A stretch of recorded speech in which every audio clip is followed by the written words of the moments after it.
Hey everyone, I'm Stephanie. I'm a book-loving, notebook-hoarding reader and writer on a mission to change lives one book and one notebook at a time. And this is the Get Literate podcast. On this podcast, we explore the power of leading literate lives. We talk all things books and reading, notebooks and writing, and everything in between to make our lives better. And no matter what better means to you, the pages inside books and notebooks can help us get there. So, each week, we'll mix together books, notebooks, mindful practices, and creativity to cultivate a life we love. Now, grab a notebook and your TBR list, and let's get literate.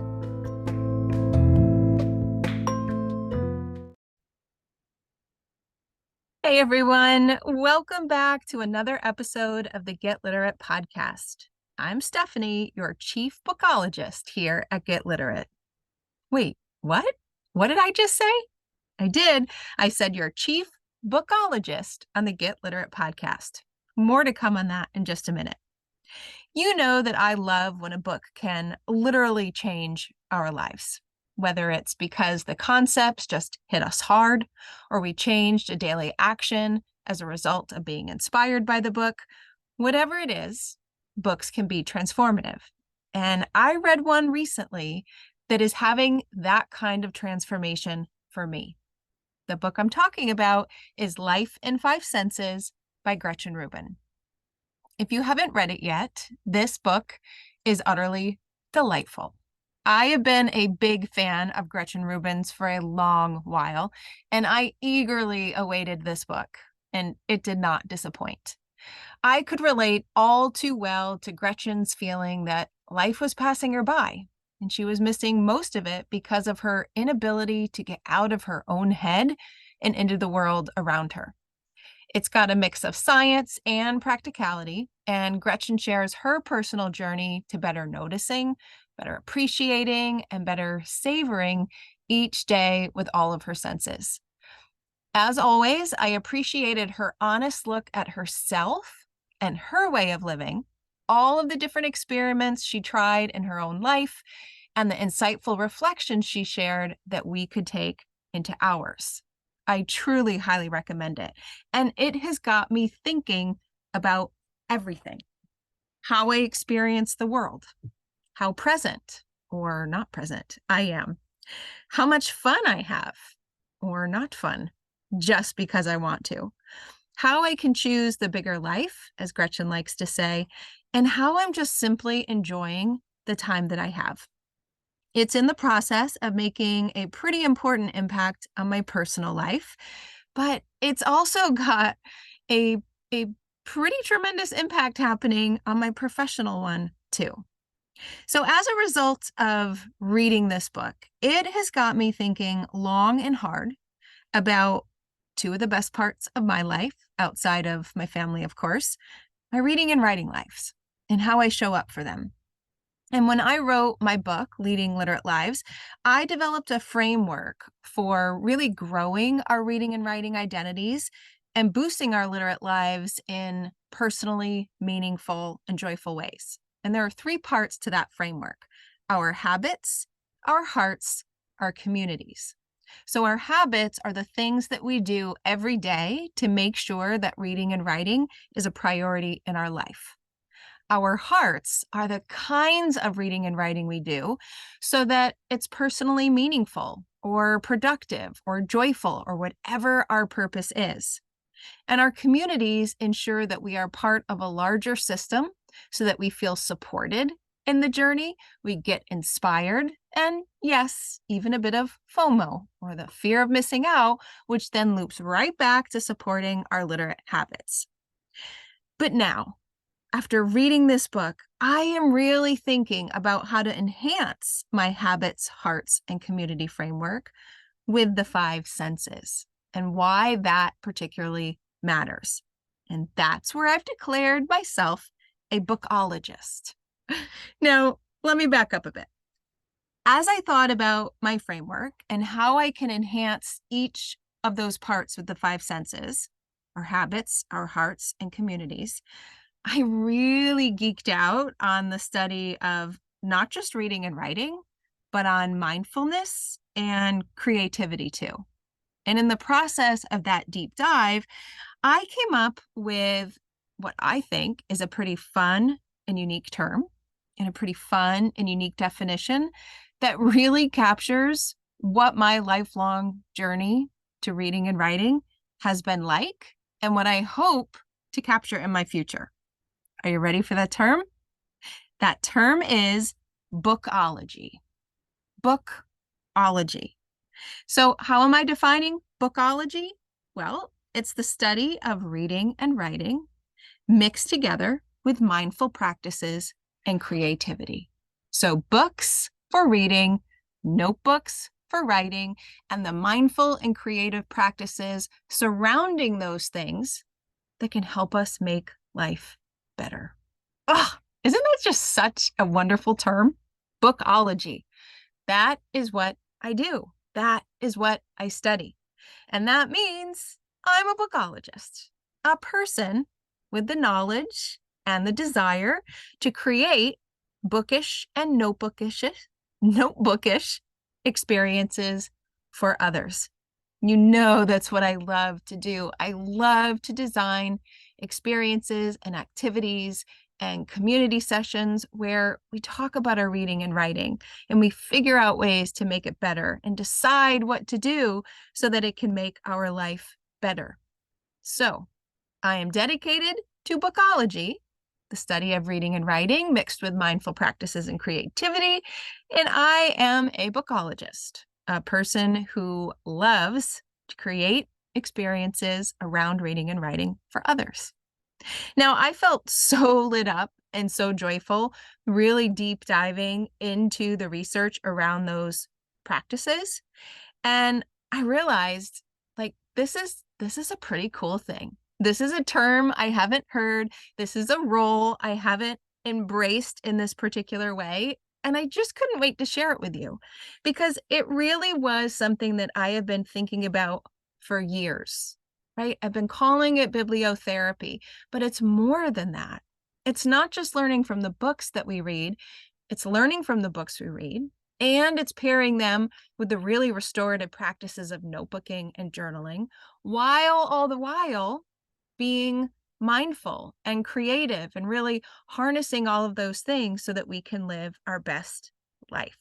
And so today, I want to talk to you not just about the bookology concept, but how we can really, really enjoy our reading and writing life by integrating the five senses into it. I have learned so much personally and professionally from this book. And I think if we can take our daily reading and writing habits and routines and we can turn them into joyful experiences and rituals, right? A routine to a ritual, that is where reading and writing can be life-changing. That is where the magic happens. And that's what I want to talk about today. So let's talk about how we can use our five senses to really transform our reading and writing to get the most joy out of it. I'm going to begin with seeing, right? So we know our five senses. We have seeing and hearing and smelling and tasting and touching. And I'm just going to go in the order that Gretchen presents them in her book, Life in Five Senses. I'm going to talk about the sense very briefly and then share a couple of experiments that I'm trying and you could try in your own reading and writing life. So know that I may talk about the context of reading or I may talk about the context of writing, but really all of these suggestions can work for both. And so you can decide, do you want to start with your reading life? Do you want to start with your writing life? Or do you just want to mix it up and experiment to see how to make any and all of them better? So here we go. First, let's talk about seeing. This was a really transformative chapter for me, and it really set the stage for Gretchen's personal journey as well. And the idea behind seeing more or seeing better or really leaning into seeing in our life is looking for the overlooked. Really be able to see and observe what's going on around you. We overlook so much. I mean, have you ever gone for a drive and you've arrived at your destination and realized you don't remember any of it?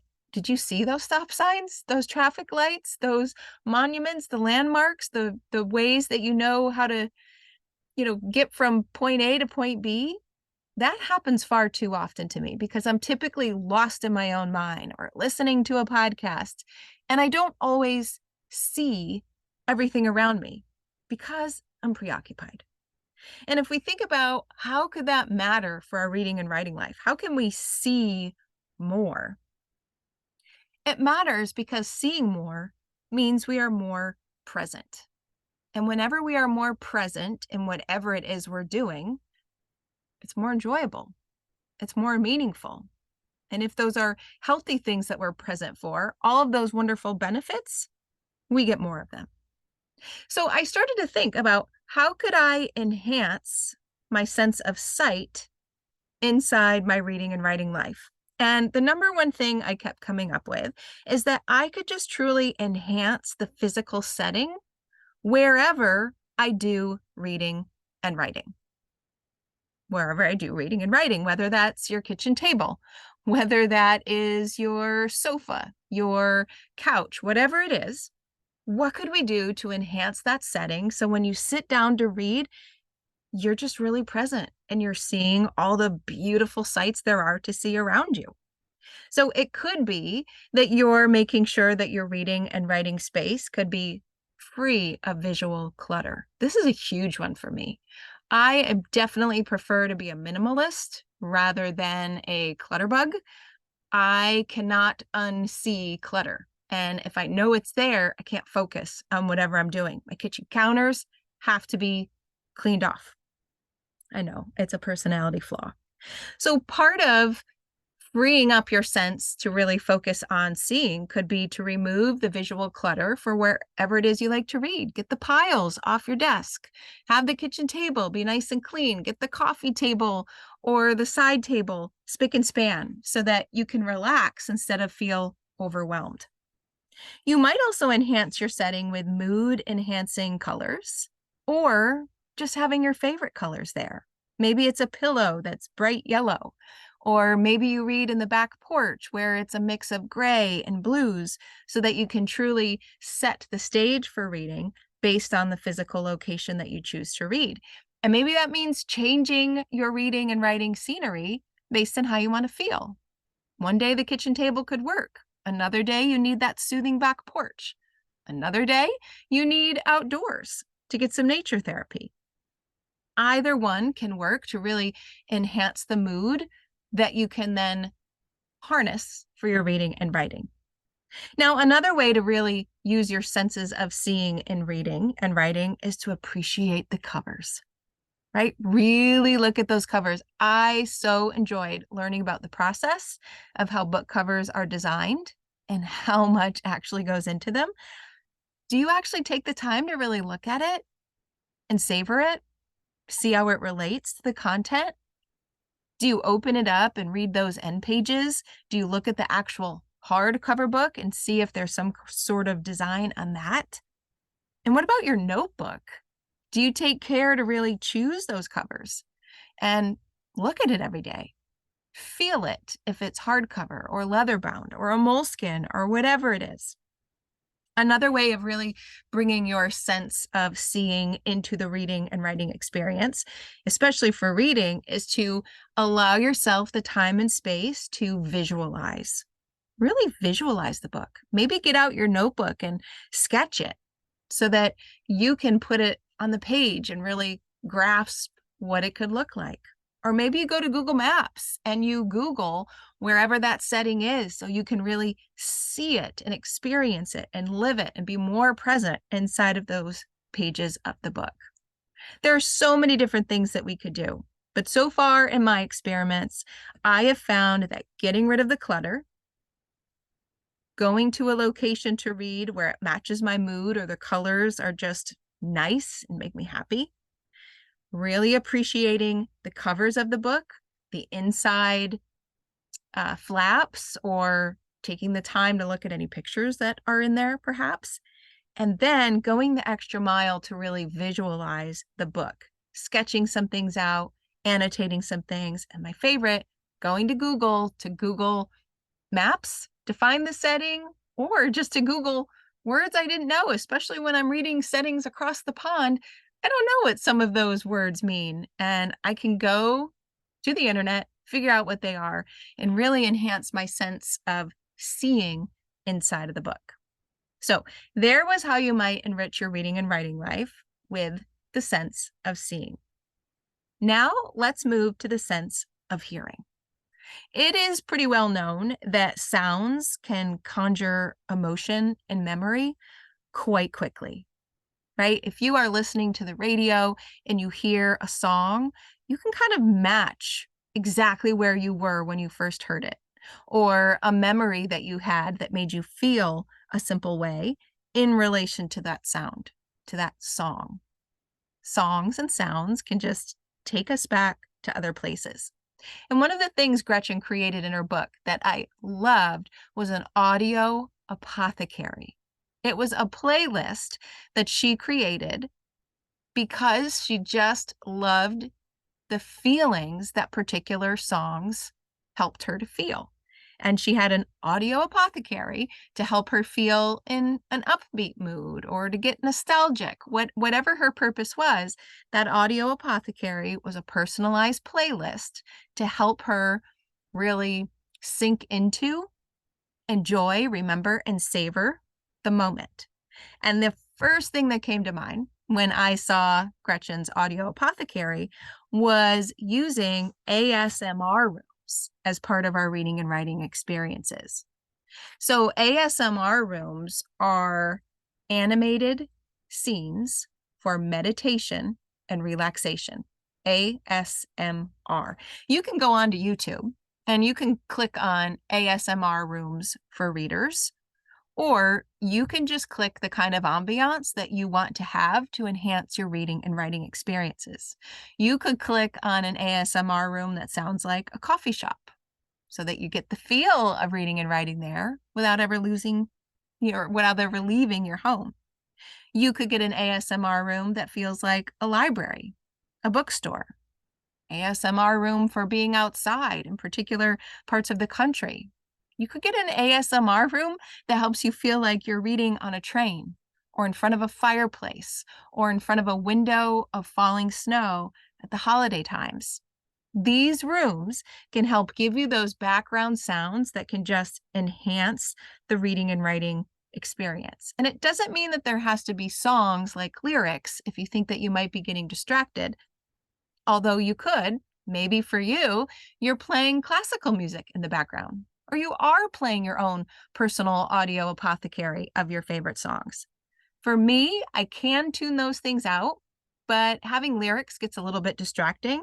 So I personally love using the ASMR rooms that sound like coffee shops and bookstores and the library. If you haven't tried this, I highly suggest you do. I used to think that this wouldn't matter to the experience. I mean, I'm reading the book. Who cares what the background noise is? I usually try to tune it out. But when you make an intentional decision to have a particular sound playing in the background, it does make it feel different. It does make it feel a little bit more enjoyable. And those ASMR rooms are free. So why not give it a shot? Now, moving on, let's focus on the sense of smell. This is the one that fascinated me the most because, like hearing sounds, smelling a particular scent can conjure memories and it can instantly put us into a particular emotional mood, right? Smelling the chocolate chip cookies baking might give you nostalgia for your childhood. Or smelling a particular candle might bring you right back to a family member's home that you used to visit as a child, right? And all of those memories come attached with feelings. And so why not harness the power of smell to help us conjure up particular feelings that can support our reading and writing, or just simply make it more enjoyable? So one thing that I've always done that I know many of you do because they make candles for just this purpose is the smell of a new book. Those pages, the hardcover, the flaps, they all just smell a particular way. And I know it sounds strange, although maybe not to listeners on this podcast, but they make candles that smell like the pages of the book, right? It adds to the experience. And so I want to suggest two possibilities for you if you want to enhance your own reading and writing experience with the sense of smell. And the first one is probably a pretty obvious one, but light a candle. Lighting a candle can just put us in an instant decompressed mood, right? Lighting a candle signals that we're taking time, that whatever this moment is special enough to light a candle, to have a particular scent. And maybe you light a candle to match the season we're in.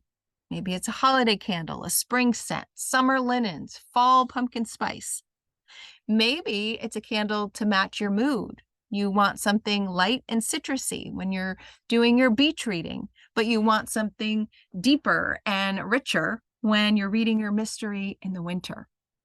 Or maybe you want the candle to match the kind of mood reading that you're doing and whatever your mood is in.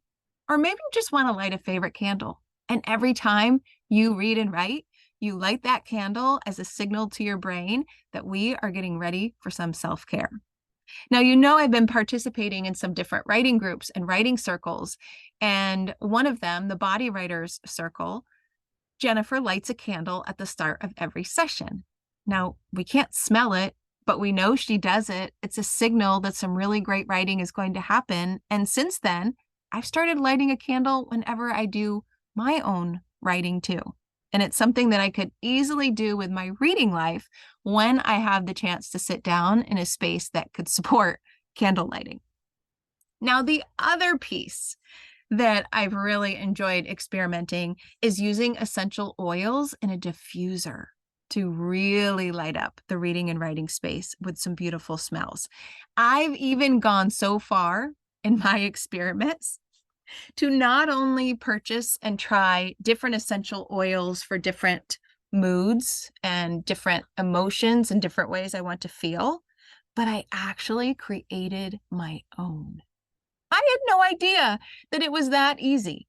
I did some research and I wanted a blend that was light and summery, but that also supported mental wellness, so lessen anxiety and boost happiness. And so I did some research on the kinds of oils that did that sort of thing, and I mixed them together.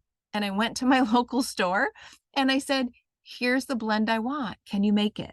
And she did, and it's fantastic.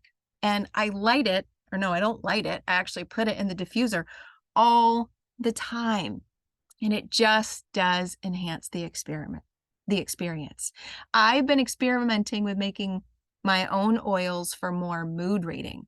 So an oil for those spooky mysteries in the fall, an essential oil blend for light summer beach reads, an essential oil blend for when you're in a bad mood and you want reading and writing to pick you up. It is fascinating how much scents and smells can impact our mood and how adding it to your day in some way, and for us talking about reading and writing, can just really make the whole experience better, more intense, more memorable. Now let's move on to tasting. Reading and writing and the sense of tasting is typically not associated together, but it definitely could be, because while you are reading and writing, why not have a snack? Why not have your favorite beverage? It may be hard to hold something in your hand and eat, but that's made easier with an e-reader. And if you've got a little table close by, certainly adding a snack or a drink can enhance the experience. Maybe for you, it's a favorite cup of coffee, it's your favorite tea blend, it's a cold beverage, whatever it is, pairing reading and writing with another small indulgence can go a long way to making the experience better. Maybe you also pair it with a small tasty treat. For me, it's dark chocolate all the way. My favorite is the Hu salty chocolate 70% dark chocolate bar. But I do also love a good Linden chocolate bar that's 85%. I love dark chocolate. And whenever I am reading or I'm getting my notebook out, you can bet I usually have a small square that's an added little treat. Now, another way to really think about tasting in our reading and writing life is to cook from the books that we read. Now, I have been reading books lately that have recipes included in them. And so it's a natural way to harness the power of taste from the books that you're reading. I first saw this in a Jenny Colgan book, The Loveliest Chocolate Shop in Paris, where she embeds recipes throughout her book. She also does this with the Cupcake Cafe series of books. And it's just fun. It's fun to read about the characters you love and see what they bake and then go bake it and really enhance the reading and writing experience with tastes from the book. I'm also reading right now Kitchens of the Great Midwest by J. Ryan Stradall, and I'm loving it. I don't know if I'm going to be cooking any of those savory recipes because I am definitely not a cook.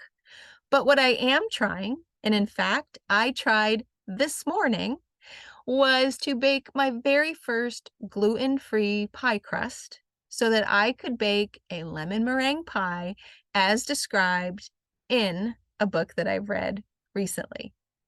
I posted about it on Instagram and in my Facebook group, and I'll be posting pictures of that completed lemon meringue pie to match the lemon pie drop book that I loved so much. It's a life changer. That book is a life changer too, and I'll be doing a solo episode on that soon. Now let's move into the last one, the sense of touch. And I think this is where we can really enhance our reading and writing experiences because we can really feel the book in our hands, or perhaps the e-reader. When you have a perfect size notebook, when you have the pen that just glides across the page, readers and writers really appreciate that sense of touch. And taking the time to indulge it can make it even better. Feel the pages as you turn the page. Are they thin? Are they thick? Are they glossy? Are they those old-fashioned thicker pages? Is the spine of the book where the pages jut out, is that smooth or are they textured? All of those things matter. Feel those pages, feel the spines, really enjoy it. And if you are using an e-reader, let yourself feel how light and cool to the touch it is, how much easier it is to pick it up and turn the pages and make it a seamless part of your reading life. Now, if you're thinking about your writing life, think about that notebook. Splurge on a notebook that you love, that has a cover you love to look at, that has a cover you want to feel, whether it's smooth or matte or shiny or leather bound or has stickers on it or embossed quotes, whatever it is, allow yourself to really feel into that before you write. Splurge on the notebooks with the really good paper. If you like off-white paper versus white paper, go for it. If you like the thinner paper and the way it feels as you turn the page, go there. If you like the thicker paper because your wonderful gel pens that glide across the page won't bleed through, then do that. And make sure you buy all the pens.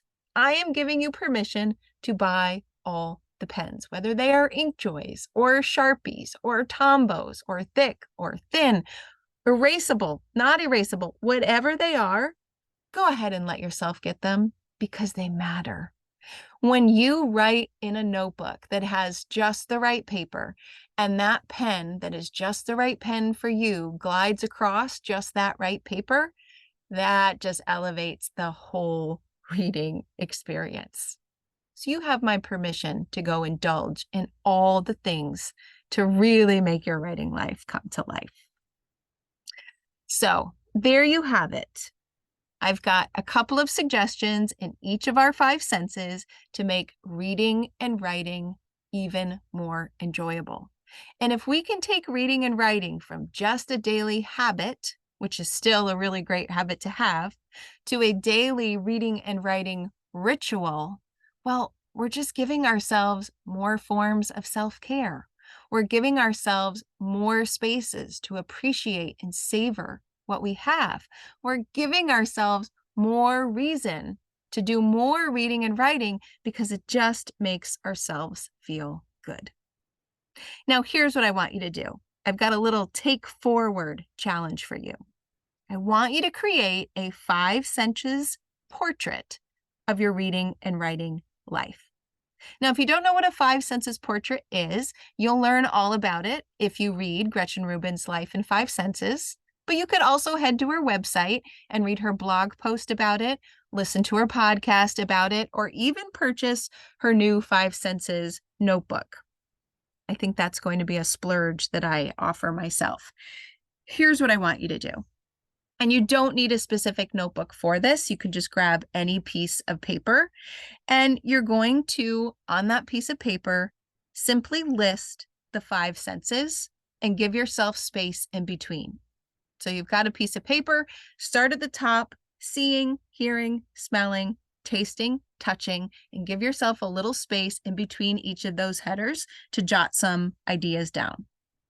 Then, once you have your paper set up, I want you to think about what your reading and writing life looks like right now in relation to those 5 senses. Where do you typically read? What's usually going on in the soundscape of the background? What are the smells that you might smell? What about tasting? Do you have anything to drink or eat as a treat? And what about touch? How do you experience touch in your reading and writing life? Just jot down what it currently looks like. And it's okay if it doesn't currently look like much because you haven't given this much thought before. That's why we're here. But what I want you to do after you've thought about what your 5 senses looks like for your reading and writing right now, I want you to choose one thing to try in each of those 5 senses to really enhance your reading and writing and make it feel really good. So add a colorful color to your reading space. Put on an ASMR room while you write in your notebook.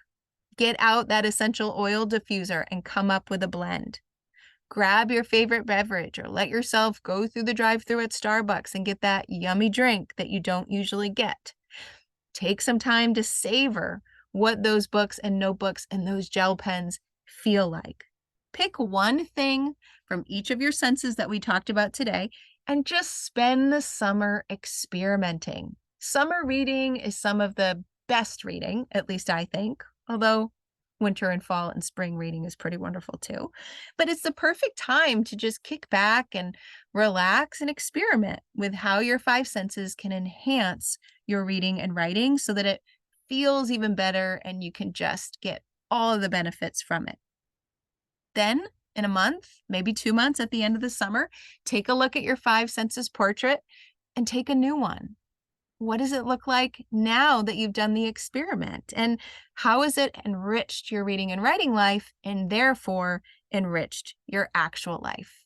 These quick little lists of reflections can go a long way in helping you see where you are now, where you could go, and then what it helped you accomplish. And of course, I want to know about what you're trying.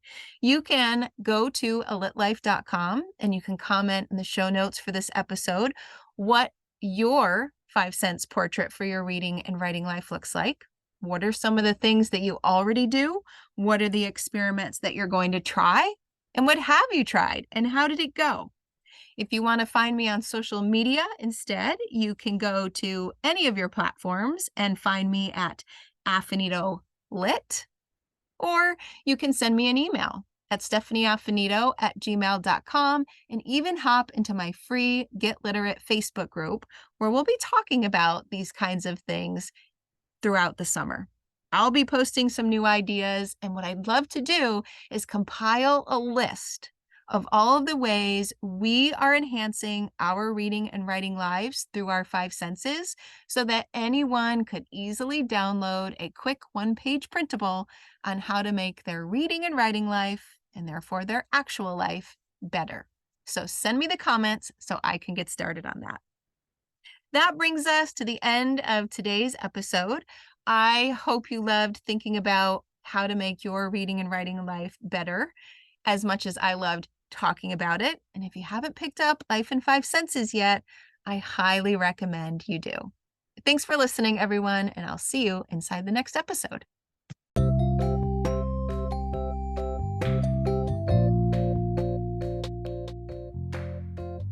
Thanks for listening to today's episode of the Get Literate podcast.